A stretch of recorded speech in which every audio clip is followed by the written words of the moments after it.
So today we're going to be talking about how the Democrats are very disunified and what implications this could have on future elections. So let's get into it. So the Hill put out an article with the title Schumer at Center of Civil War After Funding Fiasco. Democrats on Capitol Hill are waging an internal war against one of their own after a GOP successfully muscled through the Senate a partisan spending bill that drew the votes of Minority Leader Chuck Schumer and 8 other Democrats and an independent. Now, I do want to put this out. It's not really a partisan bill. It was just really a continuing resolution with the intention of getting Democrats. That's why they put out a continuing resolution and didn't make dramatic cuts that they want to make. So that's a little biased, I would say.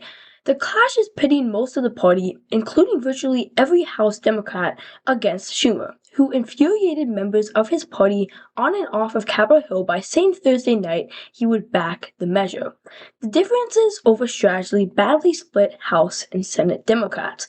Now, for those who don't know, there was a big clash on Capitol Hill over this spending bill. Republicans were able to pass the spending bill in the House 217 to 213. But when it made it to the Senate, Chuck Schumer at the beginning was saying that, oh, we're not going to back this bill. But then he ended up backing it. And he just got enough Senate Democrats to join him to put this bill over the finish line. And that, of course, angered the progressives, especially like Alexandria Ocasio-Cortez. She had been a very big opponent of this bill because, it's going to give Elon Musk more power and Trump, they're going to take over the federal government, which is really not true. But anyways, I will play this video for you. I think there is a deep sense of outrage and betrayal. There are members of Congress who have won Trump-held districts in some of the most difficult territory in the United States who walked the plank and took innumerable risks in order to defend the American people, in order to defend Social Security, Medicaid, and Medicare, just to see Senate Democrats even consider acquiescing to Elon Musk. I think it is a huge slap in the face. We cannot afford to be in an every person for themselves kind of moment. We need to work together and as a team in order to usher our country through this very dark time. As you see, Democrats are totally torn, and instead of attacking Trump and the Republicans, they're attacking each other right now. And this is definitely not good for the Democrats. They're not putting up a unified front. And when they are putting up a unified front, it's against slashing the federal government, which a majority of voters want. The Democrats are totally disheveled at this moment, and it's not going to be good for them in future elections. House Democrats engaged in an active pressure campaign to convince Senate Democrats to vote against the bill. Before and after Schumer's announcement, a number of prospective Democratic presidential candidates, including Gavin Newsom, J.B. Pritzker, also urged Democrats to oppose the bill. The fissure shattered the message of unity Democrats are hoping to convey coming out of their annual retreat this week. And you saw House Democrats getting very, very angry at Chuck Schumer. They believed he made a mistake. Let me show you this video from Robert Garcia, who's been, I guess, more of a firebrand of the Democrat Party. He was not happy with this decision that Chuck Schumer decided to make. I do. I think it was a huge mistake to allow Elon Musk and Donald Trump essentially free rein to the federal budget. I think Senate Democrats, I think the Senate leader made an enormous miscalculation. This is not a time where we should be bending the knee to Donald Trump and bending the knee to Elon Musk. And this is not really a left or moderate issue within our own caucus. And this moment for me is really about what and which Democrats are actually going to stand up against Elon Musk and Donald Trump in this moment. And it's not about being progressive. It's not about being moderate. It's about who is going to be in this fight and push back and fight back. And Representative Ocasio-Cortez is absolutely correct. This was the huge mistake on the part of Senate Democrats. And House Democrats largely stayed united. We pushed back. Our leader, Hakeem Jeffries, did the right thing. And it's important that we call out this even within our own party. We have to be tougher and fight back. So yeah, you have him getting upset about Chuck Schumer.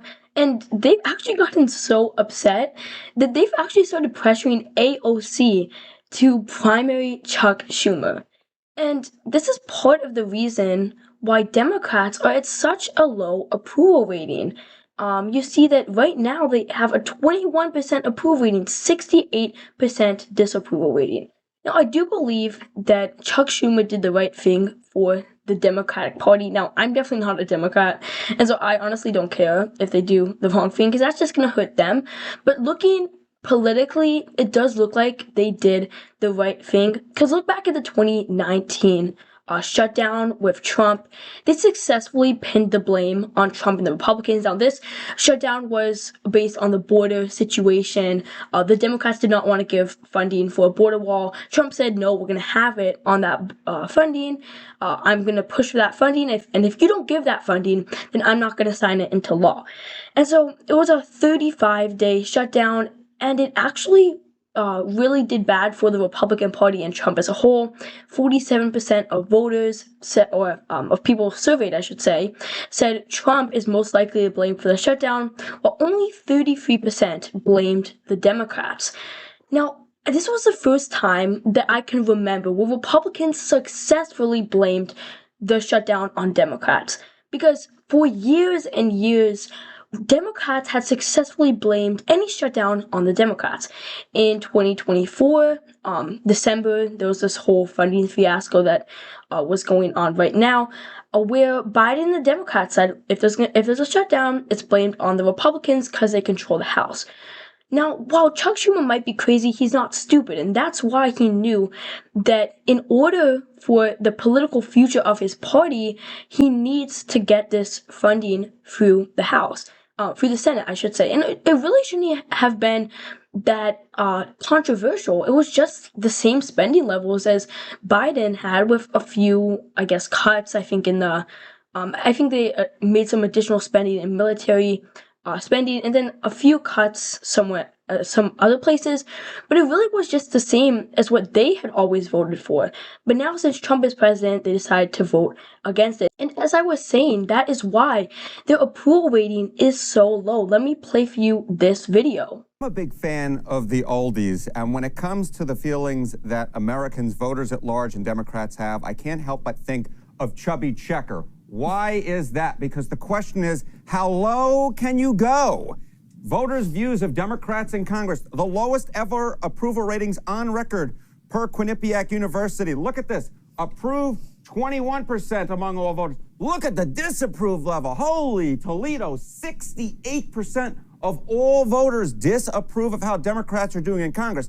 Now, you might think that is low, and this is the lowest number on your screen here, down at 21%. But I want to bring you over here to how Democratic voters feel, because this is truly unbelievable. Amongst their own party, how do Democratic representative senators, how are they viewed? Get this, the plurality disapprove at 49%. More Democrats disapprove of the job that their party is doing in Congress than approve. Get this, only 40% approve. These are truly horrific numbers. They're in the trash bin of history. That is how low these approval ratings are. When you can't even get plurality approval among your own party, you know you're doing something wrong in the eyes of... So yeah, you really just see how Democrats are so disunified at this point where, oh no, we gotta do the resistance against Trump. Well, obviously something isn't working. There are talking points about how Trump and Elon Musk want to take away your Social Security benefits, and they want to slash Medicaid and Medicare. Well, it definitely is not working. When Democrats disapprove of their party, you know something is not right. And looking forward into the future, into the 2026 midterms, if Democrats continue to do what they're doing right now, you might actually see them blunder the chance of taking back the House of Representatives. Donald Trump is still at a pretty steady approval rating, around 47-48%, depending on what polling you look at. And he is way above the Democrat Party. So this is really a time where Democrats have to choose what strategy are they going to do. Are they going to pander to their progressive base, or are they going to try to make themselves more moderate? As I can see right now, I think they're trying to go to their progressive base. And what they don't realize is a majority of Americans do not want progressive ideals. They want moderate, common sense governing in Washington. And so if Democrats continue to be like this, they might not come back into power in the near future. So I hope you guys enjoyed this video. If you did, make sure to smash the like button down below and subscribe. Comment your thoughts or suggestions in the comment section down below. Definitely tell me if you guys like these more kind of opinion-based content. I would love to hear what you guys have to say. Shout out to Diana Barbie, our first channel member. If you would like to become a member, you can join near my channel logo. And as always, thank you guys so much for watching, and I'll see you guys in the next one.